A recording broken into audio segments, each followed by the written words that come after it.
Hi, it's Fias Tarot. Hello, all signs. So, this is your reading pagdating sa emosyon ni person mo ngayong week pagdating sa'yo. Okay, syempre, before tayo mag-start, kung hindi ka pa nakapag-subscribe, please do subscribe and hit the notification bell para lagi po tayo maging updated sa mga mangyayari pa lang. Okay, hang on. Wait lang, ayusin ko lang yung mic natin. Okay, so, yeah, sana may nangyaring pagbabago, di ba? Nasa na tayo? Okay, and yes, oo, kung may tanong po pagdating sa private reading, just message me sa akin pong FB page for more info. Ganun rin po pagdating kay Perception of Light. And syempre, kung may tanong rin pagdating sa ating all-in-one Evil Eye bracelet, sa ating Evil Eye ring, and sa ating Evil Eye necklace, just message me. Okay. So, yun lang. Okay. So, emosyon ni person mo ngayong week pagdating sa'yo. Tingnan natin anong emosyon nila. Shuffle lang natin. Okay, let's start with Aries. Emosyon ni person mo ngayong week pagdating sa'yo. Aries. The Five of Pentacles. Ooh, the Wheel of Fortune. Kung may separation dito, ha, iniisip ng taong to na tinatamaan siya ng karma. Ha? Okay, another message yun, ha? Pero, ang nakikita kong emosyon niya pagdating sa'yo is being needy. Kailangan ka. Andyan yung dumarating sa punto na pag nagkaroon kami ng pagbabalikan, gagawin ko na talaga yung dapat kong gawin para maging responsable na. Parang ganyan, okay? So, sa ngayon, parang wala eh. Yes, ang daming regrets, ang daming panghihinayang ang nararamdaman ng taong ito by next week sa'yo. Okay? Next! Taurus. Okay, so Taurus, ano ang emosyon ni person mo ngayong parating na week pagdating sa'yo? Okay, anong emosyon nila? The Eight of Wands. Some of them may chance na mag-reach out. Okay, wanting to reach out, wanting to take action, to make actions. Yeah, the Three of Pentacles in reverse. Okay. Pero nandyan yung parang pinangungunahan nila yung sarili nila na baka ma-reject sila. Okay, maybe kung hindi kayo magkausap nito, gusto nitong makipag-usap, gusto nitong mag-reach out. Okay? So, ayan nga, the Ace of Pentacles na naka-reverse. So, sabihin natin, pwedeng pangunahan niya yung sarili niya. Maging negative. Ganyan, okay? Pero kung magkarelasyon kayo nito, may ginagawa tong himala. Ha? Oo.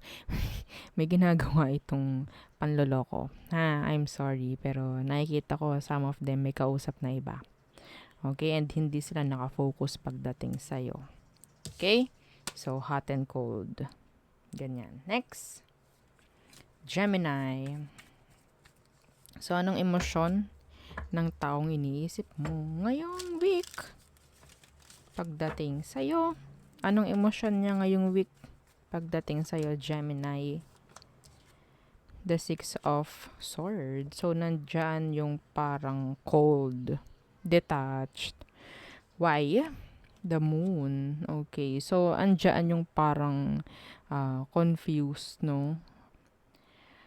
Andyan yung sabihin nating nalulungkot rin. Hindi mawari. Oo, hindi mawari. If there's separation here, they are sad. Okay, sad, nandyan yung confusion, nandyan yung pag-iisip pagdating sa'yo. Okay? Tatakbo ka sa utak ng taong ito 24/7. Okay? And some of them merong gustong gawing pag-reach out. Okay? Reaching out. Yeah. Pero siguro, naghahanap lang ito or naghihintay lang ito ng tamang tiyempo. Okay? Pagdating sa inyo. Next. Cancer. So, what's their true emotions? Or ano bang magiging emosyon ni person mo ngayong week pagdating sa'yo? Cancer. Okay. Anong emosyon niya ngayong week pagdating sa'yo, Cancer? The Tower. So, some of you may separation dito. Pwedeng Scorpio. The King of Cups in reverse. So, I think this person is hiding or sabihin nating iniiwasan ng taong itong ma-fall sa'yo. Or maging available sa'yo emotionally. Okay? Pwedeng Pisces. Pwedeng Scorpio. Pwedeng ikaw to. Energy mo. Okay? Yeah. The Judgment. I'm seeing here like a cycle. Okay? So, someone is like, sabihin nating in-expect na yung dapat i-expect. So, pinapangunahan niya, ayokong masaktan, ayokong ganito. Parang ganyan. So, maybe they will try to avoid emotions pagdating sa'yo, no? By next week. Parang ganyan. Okay? So, there. Next. Leo. Okay. So, Leo placements, ang emosyon ni person mo ngayong week na paparating pagdating sa'yo. Leo. Okay. The High Priestess. Mysterious. Secretive. Tingnan natin. The Seven of Swords in reverse. Okay. So, I think, merong energy itong taong ito na marami siyang gustong itanong, marami siyang gustong malaman. Okay? So, may chance na para itong nag-i-stalk. Okay? May chance na mag-stalk sa'yo to. Yeah, wala silang gagawin. Okay? Some of them, focus nila is kung anong meron sa kanila ngayong present moment. Okay? Pero kung karelasyon mo to, mapapansin mo na medyo parang may iba yung kilos. Or pwedeng ang kilos kasi niya, nakikita ko someone na pwedeng lagi na lang patago. Lagi na lang parang may tinatago. Parang ganyan. Okay? So may may pagsisinungaling ako nakikita rito. Okay? So, manipulation rin ang nakikita ko rito pagdating sa kanya. Okay? So, next is Virgo. Virgo. Anong emosyon ni person mo ngayong week pagdating sa'yo? Okay? Anong emosyon niya ngayong week? The Chariot in reverse. Pwedeng Cancer yan. Some of them, hindi pa rin totally nakaka-move on kung may separation. Yeah, the Ace of Cups, they want to reach out, they want to offer a cup of love. They still love you, actually. Okay, they still love you. Yeah. Some of them, nararamdaman pa rin yung unfinished business. Okay? So, gusto ko pa rin ng taong ito, mahal ka pa rin, hindi pa rin siya makamove on.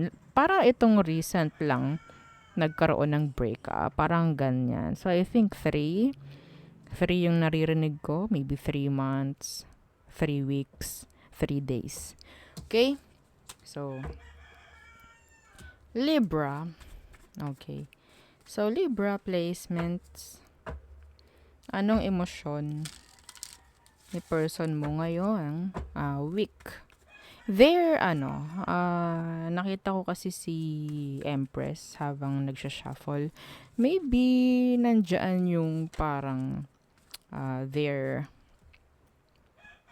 attracted, yan, okay? Kinakailangan ka, parang ganyan. So, ano bang meron ngayon? For you, Libra, pagdating sa emosyon nila, the Queen of Swords. Maybe this is your energy. So, this is you.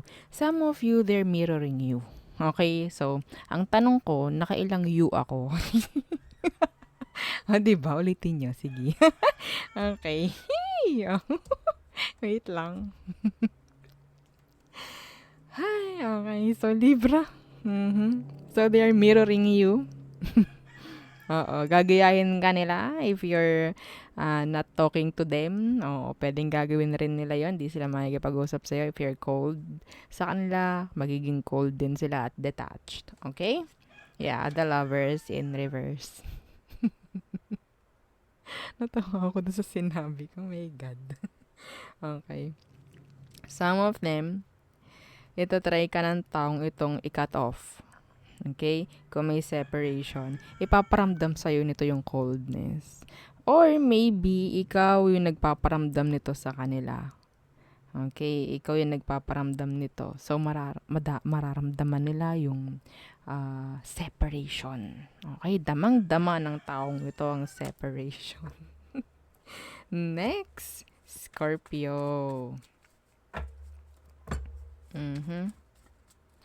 Ano ba ang emosyon sa'yo ni person mo ngayong week? Tingnan natin, Scorpio. The Two of Wands. Some of you LDR kayo. Okay, so the Two of Wands, this is distant. Okay, may pagdistansya. May pag-iisip ako nakikita sa kanya. Yeah, trying to avoid you.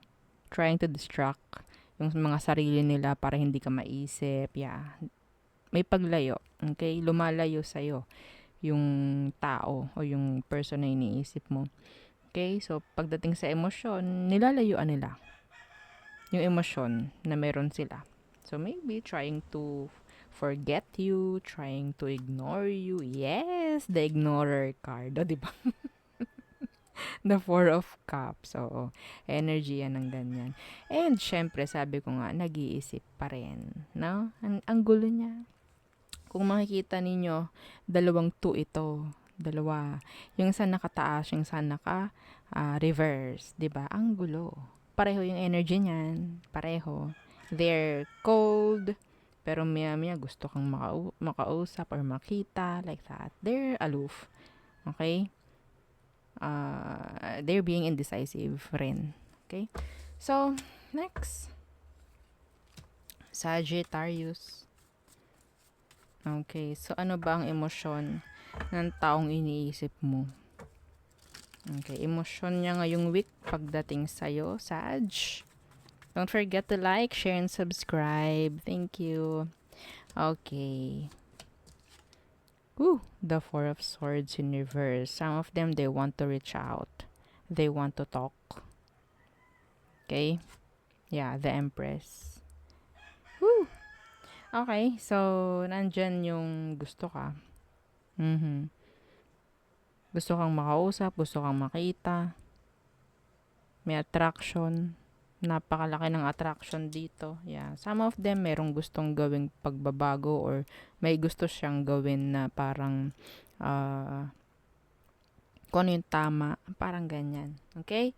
So, yeah.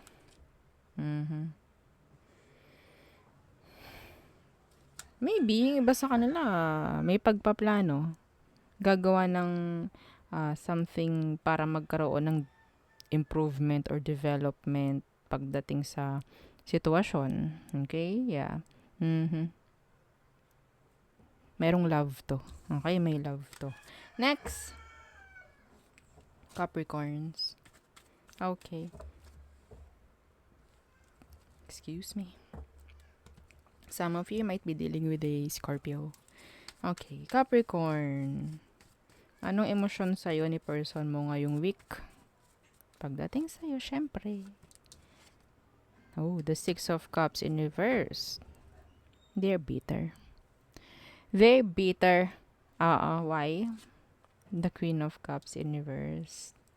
Pwedeng water sign, Cancer, Scorpio, and Pisces. The Queen of Cups in reverse. So, andoon pa rin yung hinanakit ng taong ito. I don't know why. Okay? Nandyan pa rin. And yes, hindi ka pa rin malimutan. Okay? Hindi ka kaya nitong alisan, layuan. Okay? And yeah, some of them, and nandoon yung yung energy niya, yung emotion. Kung makikita natin, puro emotion to. Pero may pagbe-blame akong nakikita sa kanya. Okay? May emosyon. Okay, may emosyon to, pero bine-blame ka niya sa kung anong nangyayari sa inyo ngayon o kung anong meron man. Okay? Yung pagbe-blame niya kasi is ano may pagka-selfish kasi to eh. Gusto niya ikaw rin may kasalanan or sabihin natin kung siya man yung may kasalanan, pinipilit nito na sa'yo talaga yung kasalanan or ikaw yung gumawa ng kasalanan.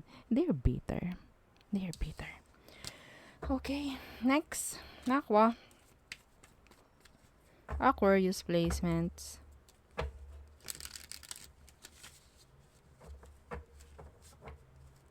Anong emosyon ni person mo ngayong week? Pagdating sa'yo, Aqua. Emosyon nila, the Knight of Swords. And the Seven of Cups. So, this person, pwedeng atat na ito. Oo, nakausapin ka. Actually, atat na to. Pero, sa totoo lang, pwede kasing kahit ang daming option yes, may option siya, ha. Kahit ang daming option nito, parang ikaw lang yung gusto na makita, makausap, parang ganyan. Okay? They're confused. Confused. Pagdating sa emosyon rin. Okay? So, may chance na gumawa ito ng biglaang pagdedesisyon or biglaang aksyon. Okay? Dahil nandoon yung emosyon, halo-halo eh. Okay? Halo-halo. Yeah. The Four of Pentacles in reverse. Meron tong gustong ibigay, meron tong gustong ipakita sa iyo, mga ganyan. Okay? So, yeah. Gusto lang nilang mag-reach out. Gusto lang nilang makita ka, makausap ka. Ayun ang nakikita ko. Okay? Pero, sa totoo lang, confused itong taong ito. Like me. Oo, ngayon mismo. Okay? So, next is Pisces. Okay. So, Pisces placements. Ano bang emosyon sa'yo ni person mo ngayong week na paparating? Okay? Pagdating sa'yo, syempre, anong emosyon nila? Anong emosyon niya sa'yo, Pisces, ngayong week na paparating? The King of Pentacles. They're being practical. Some of you, meron kang makukuha sa taong ito. Anyway, wait lang. The Four of Cups. Oh, some of them, they will try to ignore you. Okay? Sa pamamagitan ng pagsubsob ng kanilang pagmumukha sa work, di ba? Hindi, yun ang nakikita ko eh. Talagang ibabury nila yung, kung anong meron sila yung pagkataon nila sa trabaho para maging busy. Nandyan yung iisipin ka nila. Okay? I-distract niya, yung sarili niya. Dahil nandoon ka sa utak nito 24/7. Okay? So, kasi pwedeng ang ipapakita rin sa'yo ng taong ito if you're doing great ngayon, Pisces, is maganda rin yung ginagawa nila ngayon. Okay? They will ignore you. Parang ganyan. Okay? Pero actually, iniisip ka niya. See? The devil is here. Diba? So, hindi siya talagang sabihin nating masaya sa ginagawa niya. Okay? So, yun, ang akin nakikita for you, all signs. Again, don't forget to like, share, and subscribe. Dito na natapos ang ating reading. Bye!